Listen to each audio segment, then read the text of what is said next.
गाँ को नाही रास्ता वर्ष वर्ष धरी गुहारी कला परे मध्य शुणिलानी सरकार।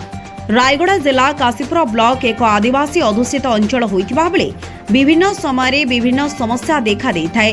केतेबेले पानीय जलर समस्या तो केतेबेले रास्ता घाटर समस्या। एही परि समस्या बुड़ी रही थांती पोड़ापाड़ी पंचायतर इपिपुट ग्रामवासी। एही ग्राम रे पाखापाखी 30 रु ऊर्ध्व घर रहुतबा बेले प्राय 150 अधिक परिवार बसवास करुछंती। तेबे एही गाँ रे जहाँकि गाँव जदि सहर को जावाक पड़े तेबे जरूरीकालीन परिस्थिति रे मेडिकल को जावाक हेले मध्य जहाँकि टिकिरी जावाक पड़ुथिला। तेबे ग्राम को जावाक हेले कौनसी पक्का रास्ता देई जाई हुए नाही। पाद चला कादुआ पछ पछ रास्ता देई चालिके जावाक पड़ुथिला।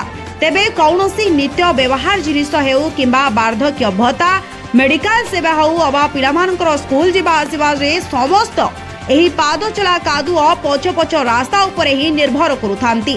तेबे वर्ष वर्ष धरी ग्रामवासी सरकार को गुहारी करी आसुथिले मध्य सुनु नाहंती सरकार एवं अभिशप्त जीवन बिताउछंती एही ग्रामवासी। वर्षा हेले पादरे चालिकी जिबा पाई मध्य बहुत कष्ट होउछि।